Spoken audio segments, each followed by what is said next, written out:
is real. Listen. Hi, I'm Traci. And I'm Kathy. And this is Curious Explorers. Hey, Kath. Hey, Trace. How's it going? It's going well. It's a little bit rainy, which I love, and a little bit thunder and lightning-y, which I love even more. So I got no complaints. That is a shock. A huge shock that you would love that. I'm laughing because it's unusual for us to record during the day. So I feel a little bit like a vampire who's come out too early. It is unusual. It's so hot It here. Yeah, it's hot here too. It feels like which we're in is Hades. I think that's why we're getting so many thunderstorms. I'm not a meteorologist, but I think that's probably why. Get out. Yeah, no, it's not one of the hats I wear. That's amazing.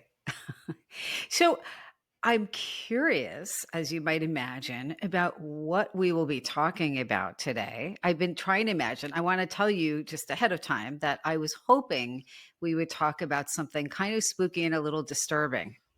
Interpret that as you will. So I'm curious about. I would say the odds are always good that that's going to happen. Actually, so because I'm up here, because I'm up in Cape Cod, and I think you and I had discussed this at some other point that I had an unusual experience 6 or 7 years ago on one of my travels up here. I decided to do a little bit of a deeper dive into the association between Cape Cod and UFO sightings. I'm very close to one of the hotspots in Cape Cod where people have UFO experiences and sightings. And so I just kind of thought, well, let me do that while I'm up here and scare the hell out of myself, because there's very few things that I'm afraid of, but this is something that definitely freaks me out. And my feelings on it have changed over the years, but it is one of the only things that, paranormally speaking, can keep me up at night. And so I thought, well, let me scratch that and see if I can dig a little bit deeper into that. So we're going to talk about kind of the historical overview of Cape Cod and its association with UFO sightings and abductions. So before you go further, I just want to update some of our listeners who might be a little bit new. Kathy and I have talked probably more than once on this show about how we didn't want to do alien episodes because we're both freaked out. We're not saying there aren't aliens and other life forms on other planets that they don't visit and who knows what happens. We're just saying that it freaks us out. So really, Kathy, for you, the only things that I now know of, 3 things that freak you out. It's premonitions, because that freaks you out. And we talked about that in an early episode. Is that creepy thing in the basement of the Paranormal Museum in Asbury Park, which is why I won't go in the basement on any ghost tours there. But our listeners should. And now aliens. So without further ado, please do tell me about all the creepy alien sightings on Cape Cod, so I never go back now. Well, I will say you now ruined it for there's me. one more thing that does creep me out, and that's rabbits. So, which are all in my yard, right. and today they were all over the place. But I would prefer a rabbit to an alien abduction. So we'll just leave it at that. They're so cute. Yeah. Except for the Monty Python rabbit, but Which all I don't think that I don't know why, but they just I don't know, they just freak me out, and then they're so still, and then they're so fast. There's something about it. So let's talk a little bit about UFOs, their history, their sightings on Cape Cod. Yeah. So Cape Cod is, if you've never been, I highly encourage you taking a trip up here. It's a peninsula that kind of juts out into the Atlantic. It is known for being the first place that the Pilgrims landed before they, especially here in Provincetown or close to me here in Provincetown, the Pilgrims landed, and then they stayed there for about 4 months, and then they moved down to Plymouth, which is what everybody's, is everybody's kind of touchstone, or the place that they think that the Pilgrims were. But Cape Cod right now is best known for its beaches, its maritime heritage. There's a lot of little fishing villages that are here. It actually Oysters. Oh yeah, it's where I am. I'm in Wellfleet. Wellfleet is famous. Wellfleet oysters are delicious. I'm not gonna lie, they are delicious. But I wouldn't know. It's also known for. But then that's not unusual for you. I'm like, I'm not like my own little alien. I'm from like No. some other planet. I'll disclose what it is in Yeah, another exactly. And episode. it's not oyster, it's a planet made It's not exclusively the of oyster planet. crustaceans. Cape Cod also is, historically speaking, it was obviously very closely associated with maritime events. So there's tons of shipwrecks, there's tons of history that's related to the military, because it was going all the way back to the revolution, where and the slave trade and things like that. It was a very important location because of its positioning in the Atlantic. It also has a deep history associated with the development of radio, and different technology related to that. Because of that, there have been a ton of unexplained aerial events that also are associated with the ocean as well. You have what appears to be alien or unidentified objects that are actually coming up out of the ocean and then kind of disappearing into the ether or flying off, which is terrifying in its own way. I wanted to talk about that. So one of it was also home to kind of a very famous UFO researcher and artist by the name of Bud Hopkins. So we're going to be referencing him quite a bit. He lived and worked in a town called Truro, which is the next town up from me. He was a well-known artist in his later years, and almost all of his artwork is associated with alien communication. So he took the experiences that he was having, and it informed his creativity. He's very well known up here, and he's very well known in the UFO community. So in 1903, Italian inventor Marconi successfully transmitted the first two-way wireless message across the Atlantic from the cliffs of South Wellfleet. Now, Tracy, you've been up here and you've actually been to those I cliffs. have. Yes, you have. This groundbreaking achievement marked Cape Cod as a key site in the development of modern communication. So, in other words, up until he did this, you could be on a vessel and there would be no way of communicating from land to ship. So, no ship to shore, no transatlantic communications. This was a massive advancement in communication, and probably the starting point of what we now have as the internet. Was the first way for us to communicate from shore to ship and then ultimately transatlantically. It was groundbreaking, and it happened right here. The Marconi station became a listening post for wireless transmissions, weather monitoring, all manner of different types of transmissions in the early 20th century. Now, there were no verified UFO sightings from that era, but what was happening there was so kind of like science fiction-y that the area is still kind of steeped in this lore associated with it. But it's also a place where if you were going to have communications from other worlds, let's just say, it probably would be in the same place that our world was starting to communicate in a kind of non-direct way, or using radio or using different kind of transmission techniques. Researchers have speculated that the long wave experiments that happened there may have occasionally picked up unexplained signals and may also have transmitted signals of invitation, or at least created a curiosity about what was happening on our world.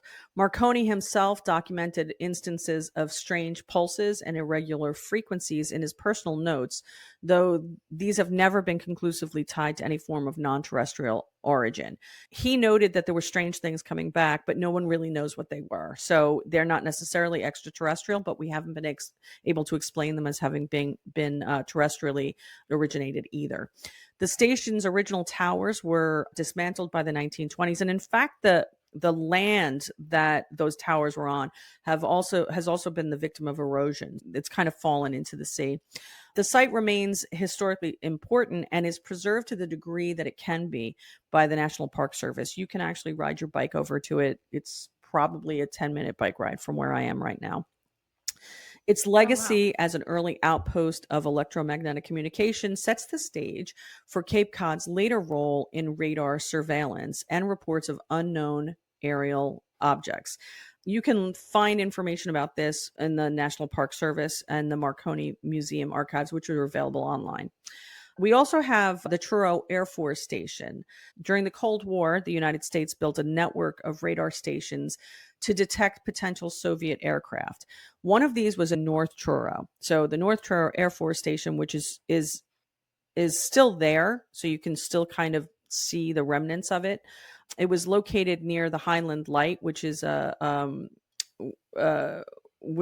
you can actually walk up to and walk around. It operated from 1951 to 1985 and formed part of the SAGE system, which is semi-automatic ground environment system. In August of 1966, radar technicians at Truro reported tracking several unidentified objects over Cape Cod Bay. The objects displayed unusual flight behavior, abrupt direction changes, sudden appearances, disappearances, and speeds that were inconsistent with known aircraft. In other words, these things were flying like crazy. They were super fast. Internal documentation from the Air Defense Command, later obtained during the Freedom of Information Act, confirmed that the radar team conducted system recalibrations after the incident, but they didn't find that there was any. Publicly, the event was attributed to atmospheric interference. There were no visual sightings by people. There were no photographs, but radar operators later expressed private doubt about the official explanation. So in other words, the people who saw it, they kind of, followed protocol and stayed silent, but privately they were like, we don't believe what the organization said happened. They don't believe that it was atmospheric interference. They thought that there were crafts there. So in 1978, on July 3rd, there was a sighting of an aircraft in Provincetown. Provincetown was the night before the 4th of July. It's the night before Independence Day. Around 9:15 p.m., people at Herring Cove Beach, which is one of my favorite beaches in the world, reported a stationary glowing object over the water. It was described as oval and blue-white in color. It remained visible for several minutes before quickly ascending into the night sky without sound. So it hovered there for 5 or 6 minutes and then just shut off into the atmosphere without a sound. A fishing vessel near Race Point Beach reported compass irregularities at the same time. Interviews conducted by MUFON, which is the Mutual UFO Network, indicated a high level of consistency among witnesses, most of whom were tourists or seasonal residents. Despite the number of eyewitnesses, no official agency investigated the event, and it was not followed up in any public records. So people had this experience. MUFON, generally speaking, when MUFON is involved, it's because someone reaches out to them. So somebody actually reached out to them and said, hey, this happened, and I don't know what happened. And then they jump in to the event and they interview as many people. You can go to MUFON online. You can also see Provincetown Magazine published something in 1998 actually talking about it. So 20 years later, the 20th anniversary. On October 15th in 1984, just after 2 a.m., radar coverage briefly dropped over Cape Cod Canal, according to the logs from Boston Air Traffic Control. At the same time, Otis Air Force Base, located in the west end of the Cape, recorded an object moving at more than 3,000 miles per hour. It appeared on radar, made a rapid directional shift, and then disappeared. And why is that important? Well, we don't have planes that travel at 3,000 miles per hour.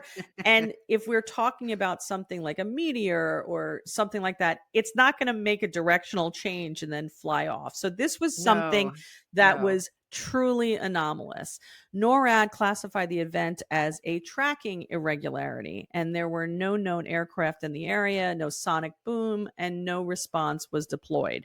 Civilian logs show no air traffic filed in that corridor at the time, and the radar data itself has never been publicly released. Again, an interesting kind of thing. On Veterans Day in And a Freedom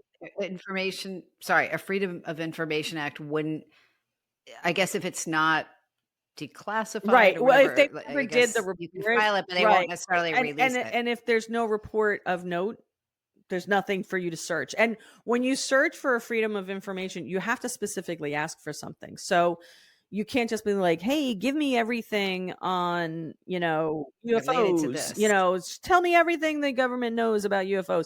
You have to specifically ask for something, and it can be arduous to do that. So I give credit to the people that have actually done the legwork to actually do that. But if there was no report filed, then there's no report to be released, right?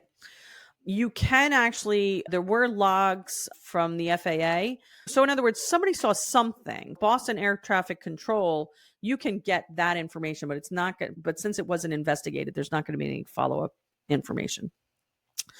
On Veterans Day, November 11th in 1995, at approximately 10:30 p.m., several residents near the East Wellfleet border saw a triangular-shaped object in the sky, described as large, dark, and silent. It had 3 lights, one at each point, and hovered low before slowly moving inland. That's terrifying to me. Witnesses reported a brief power outage at the time of the sighting. Emergency call recordings from that evening mentioned something large overhead and a strange humming noise. Eversource Energy later reported a temporary transformer failure, though no specific cause was identified. The object was not recorded on radar, and no investigation was undertaken by the military or federal agencies. This event remains unexplained. Eastham did dispatch police officers, and they did take the reports that were coming in. This is also 1995. We're talking about 30 years ago, but we're not talking about 130 years ago. Eversource Energy, which is still the energy company here in this part of Cape Cod, they have maintenance reports about the transponder and whatnot. In the 1980s and the 1990s, the Outer Cape became more widely associated with UFO research through the work of artist and author Bud Hopkins. Though best known for his books on alien abductions, including Missing Time from 1981 and Intruders from 1987, Hopkins spent summers in Truro, where he maintained a studio and a retreat. Hopkins received letters from individuals across the Cape reporting not only sightings, but missing time episodes, nighttime paralysis, and unexplainable marks or dreams. He personally investigated several cases in Massachusetts, though many were kept private due to the sensitive nature of the claims. Much like paranormal reports or ghosts or reports of ghost visitations, and in fact, maybe even more so, people were really reticent to talk publicly about any kind of interaction that they may have had with some kind of alien craft, or even if they thought something was an alien craft. So if they looked up and they thought they saw a UFO, they were going to keep it very, very quiet because of the stigma of being someone who thought that or believed that, especially, in the 80s and the 90s.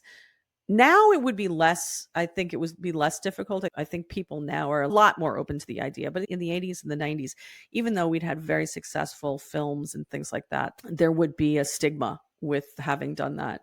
The average person wouldn't believe you and wouldn't have a reference. And they would think you were It nuts. wasn't like an internet. Right. It would be very hard to be, reality. it would be very hard to kind of be like, to go on and be the local doctor if people thought you were. And I mean, listen, presidents had by 1990, by the late 1980s and the early 1990s, I mean, Jimmy Carter is on record having seen something. So Yeah. when he was governor of Right. Georgia. So I mean, you have, but then again, we were very fortunate to have Jimmy Carter. He just seems like he was a terrific. I'm not going to speak to how he was as a president, but because I don't think I can, but he seems like he was just such a terrific guy, And He's one of the best human beings, I think, to walk the earth in this century. I mean, come on, I'm going on record. for a century. Who doesn't like Jimmy Carter? Yeah, well, I mean, if you don't like Jimmy like Carter, you building- need to look at yourself. You need to look really, deeply seriously. inside.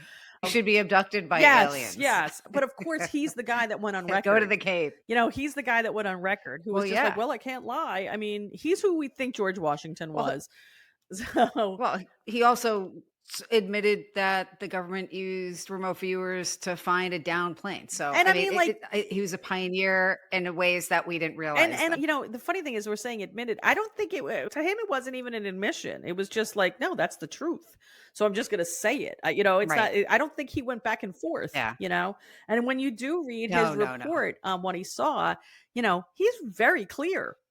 This is what I saw. I don't know what it was. It was as big as a football field. And, I'm going to tell you it because this is the experience, So, but in interviews, Bud Hopkins said that Cape Cod had a quiet but persistent pattern of abduction-related reports, often from people with no prior interest in UFOs or paranormal phenomena.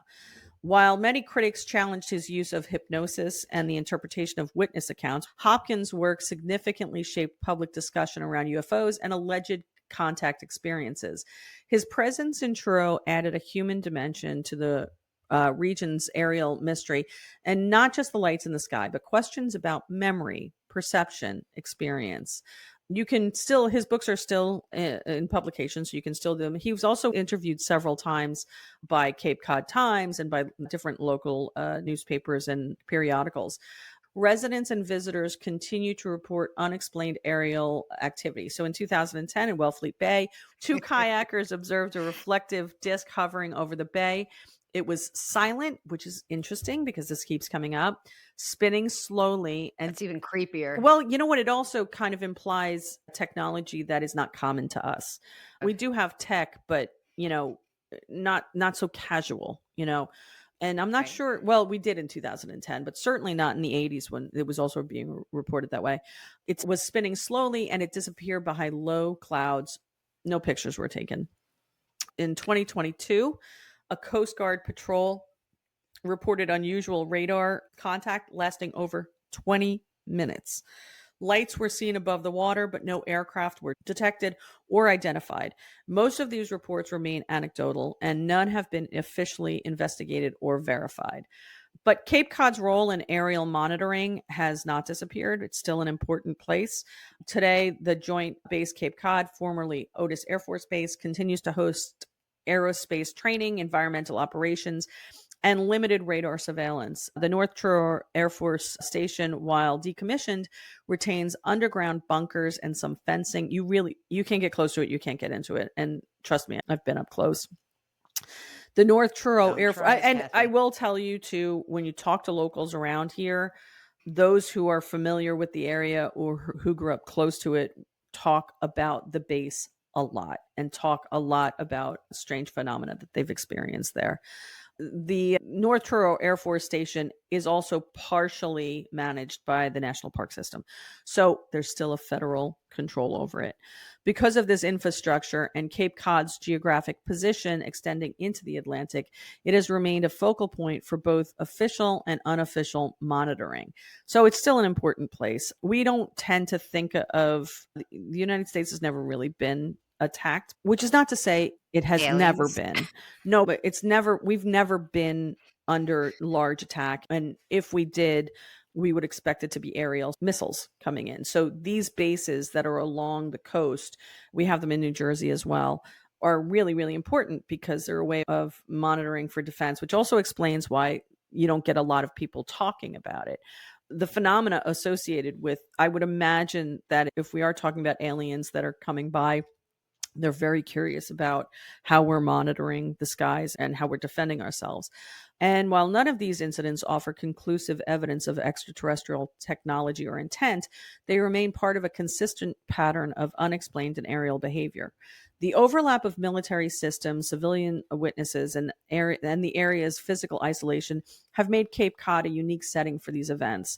As with many such locations across the U.S., the story here is less about the answers and more about documentation, a continued effort to observe, record, and understand what may or may not be present in our skies.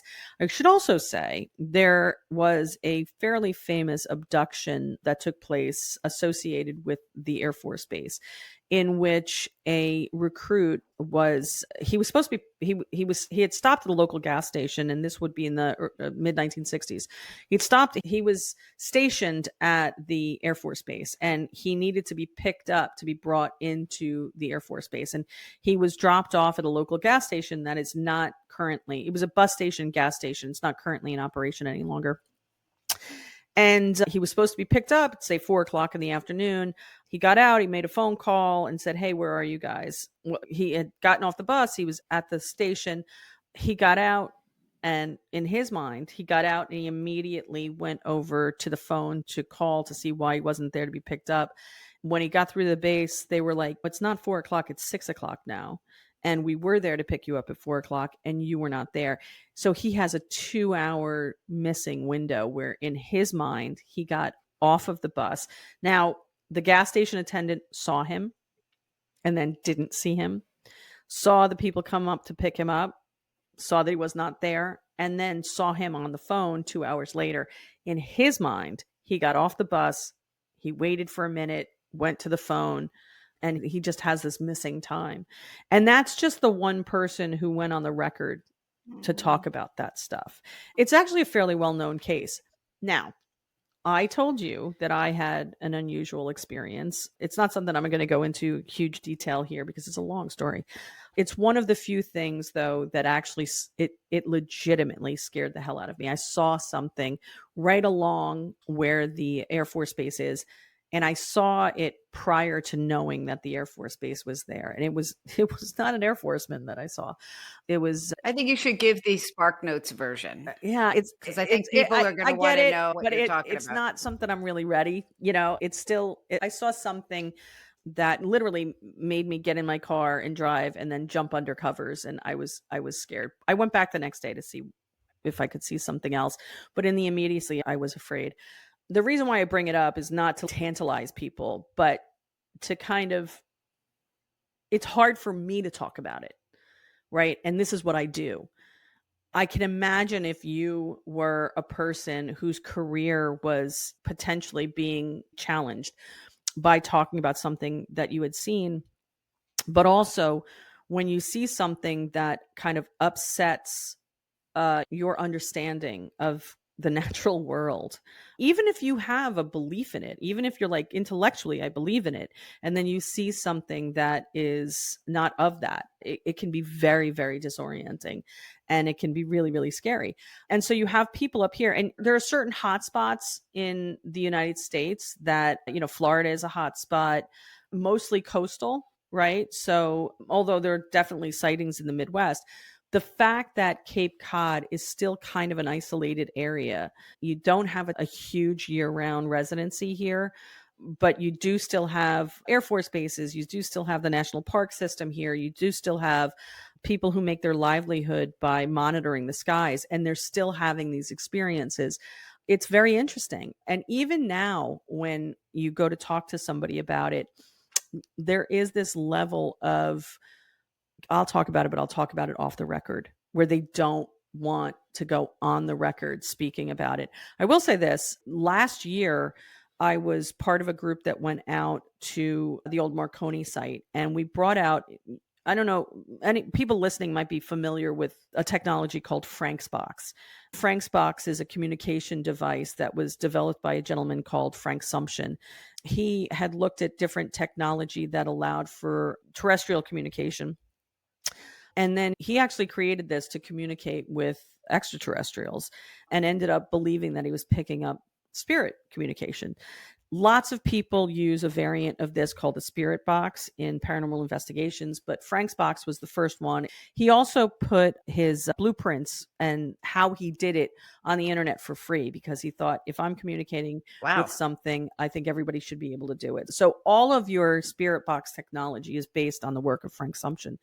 But we had a Frank's Box. We had an original Frank's Box, and we went out to that site, and we did get some really strange interactions. It did not seem like we were communicating with, or the information that was coming in did not seem to be from people. It seemed to be from something beyond us. And while we didn't see anything, there was definitely a weird sense of presence around it. So I would highly recommend those of you who are afraid of aliens and UFOs staying away from Cape Cod. And those of you who are interested in it, come out and sit on the beach. There have been sightings along the beaches of Cape Cod. Almost every year, people have reported seeing something, and a lot of fishermen have reported seeing strange phenomena as well. They will not contact authorities about it, though, because they don't want the stigma of being associated with it. But it's definitely a really interesting subject, and one that is continuing. It's not over. It's not going to stop. And so if it is something that you're interested in, you should definitely take a visit up to Cape Cod. Plus, it's just nice It's to a go to Cape Cod. and it's a beautiful place, and It really is you beautiful can take a ghost tour in with the Provincetown. You nice yeah, people it's and lovely people. absolutely Great. yes, support Yeah, Sanctum Sanctum Paranormal. That's Paranormal. It's my got plug of the delicious, evening. delicious New England clam chowder, chowder. But yeah, so that's that. Now, Kathy, you had mentioned also a hypnosis element. Right. So, Bud Hopkins went for hypnosis himself, or he used it on other He people? used I it on wasn't I clear think about what both. you were I saying. think both. I think he underwent hypnosis himself and then was also used it on other people as a way of unlocking their experiences. That's very common in abduction cases where people know something happened, but they don't have direct recollection of it. And so, honestly, the use of hypnosis is not universally thought to be a great idea when it comes to this. But there No. are people who have, and some of the most famous cases, Barney Hill, that was a really big UFO case, and definitely something we should cover extensively on the podcast because it's one of the best documented cases. But, people who have had these experiences sometimes seem to have residual phenomena happening or fears or I'm experiences. sure. And so some people have under hypnosis revealed things that and then feel great about it. And some people have revealed things under hypnosis and not felt great about it. And so lots of people question its use, or at least the practitioners, they question the practitioners Thank of you it. for saying that. Yeah, I mean, as you will not be surprised to hear, as someone who I think people might know, I'm certified in clinical hypnosis. And I have strong feelings about who should and shouldn't be delivering hypnosis, not because the techniques of hypnosis are hard to learn. They're actually not. I mean, obviously, the more training, the better, hopefully, you would be. But the thing is that I think I strongly recommend against people going to people who are not clinicians for hypnosis, especially to uncover anything, Right. because for one, there's a risk that, you're unconscious in that very receptive state gets seeded with things that aren't true. I don't know how often that happens, but even just inadvertently, like, tell me about the alien abduction. You might think you had one, even if you didn't. Right. But the other thing is that, like you just alluded to, someone might feel relief, but someone might also start having other kind of effects like nightmares or more anxiety, et cetera. It might be destabilizing for someone, and there's really not a way to know ahead of time usually. But that person should be trained to help you with that if that's the Right. case. So I think too many people decide, oh, I'm going to do hypnosis because I've read this or I took a weekend course or whatever. But I was curious about that because I don't certainly, yeah. I mean, I'm not an expert in the area of hypnosis for uncovering alien abduction memories, but certainly I've heard of it. You're making me think. I won't go into the details of it, but Lynn Buchanan has been frank. He's talked about it on other podcasts about having had an alien abduction experience. It was very compelling. It was unnerving. It took a while for him to recover on his own the Right. memory of that experience. But even just the pieces that I've heard, I can honestly say I would never want it. I don't ever want that to be me. Now, again, I think I've told you offline that someone I know in my training with Lynn, who's another advanced student, has worked with Dr. Stephen Greer. I'm not familiar with his work, but he is a huge proponent of talking about and being more transparent about alien abductions, alien life on Earth, demystifying the process of interacting with aliens. He sees a lot of positives from it. And so does this other woman in my class who I think produced one of the documentaries. But I told you, like, just the thought of that is like, it feels so uncomfortable Mhm. to me that I would rather miss out on the potential benefits. I'm just admitting it. Maybe I'll Right. change over time just from the stories of the other stuff that people have been left with. I'm very intrigued by the idea of Bud Hopkins' art, however, because I think that lots of people report enhanced skills and talents or new ones after an alien abduction, increased psychic or telekinetic powers. What is the guy's name? I'm forgetting. Ted Owens, That's another case we could talk about at some point. People seem to be very split on whether it would be a good thing or not a good thing to have a direct experience of, alien life. I think the issue with regard to the use of hypnosis is definitely the qualifications of the practitioner. And don't come to me, people, because I don't want to get into Not just the it. qualifications, but the purpose, right? So, and I don't know what the right thing is. Like I would imagine it would be dangerous to have someone who has an investment in skepticism. But you know what I mean? Like, unless someone is going to be operating without, a horse in the race, without it Yes. mattering Yes. what the answer is, I think it would be questionable, and potentially dangerous. Oh, yeah. And which is not to say that the intent of the practitioner would be to cause harm, but the danger or the risk of there being harm, Yeah. I would say, would still be there. I don't know what his expertise was. I do know that there were people who went through the process with him and were like, yeah, uncovered this experience that I had, that I kind of always had in the back of my head that I had, and it essentially freed me. And then there were other people who were like, it scared the hell out of me. So, I think it's something everybody should be super careful about, and not just in UFO cases. Like, really make sure you're going to somebody who's a qualified practitioner and who is disconnected from the results. You know what I mean? Like, where they don't have an investment in what comes out. I did find it very interesting, the whole subject matter very interesting, because I just gave you kind of like a little handful of the stories that came up, but the fact of the matter is that this is still considered a hotspot. There's also a hotspot in Connecticut where there were a huge number of alien sightings and UFO sightings and things like that. And you can find those places throughout the world. And a lot of them are associated with water or are near close to water. And these are not like a ship crash landed. But what's really interesting, and I just thought about this, and I don't know why I didn't think of it before. Today is the anniversary of the press release on Roswell. So today, and that's not why I chose the subject matter, but it was July 9th, I think 1947. So the event occurred in Roswell on the 7th. On the 8th, I believe it was, the Air Force went out to investigate what had crash landed.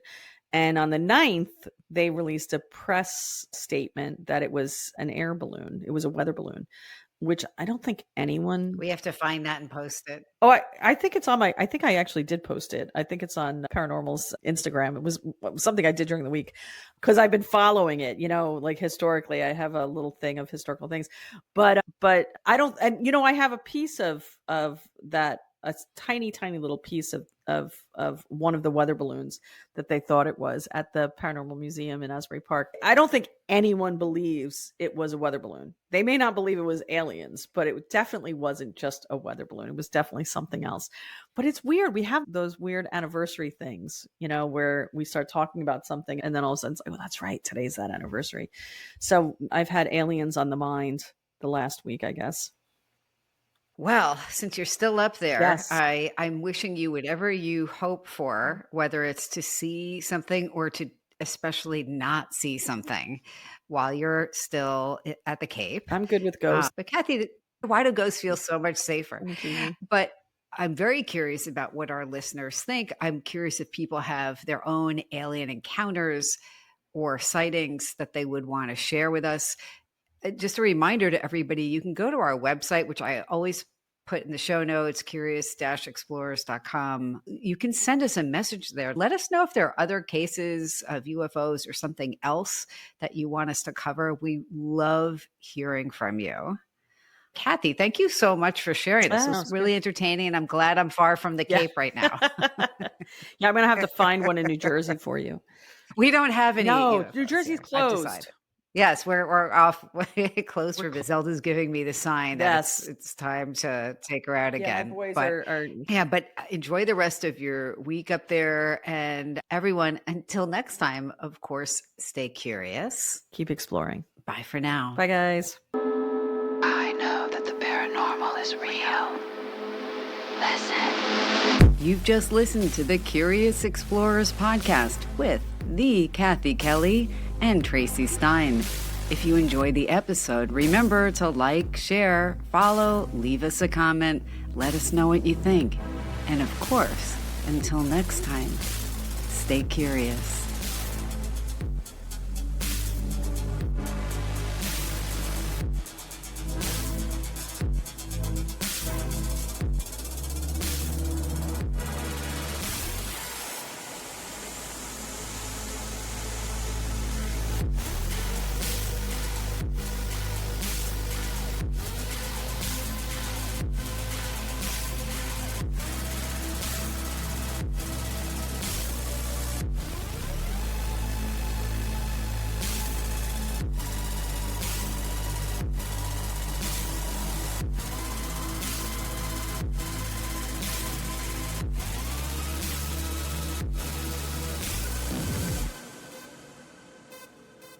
The paranormal is real.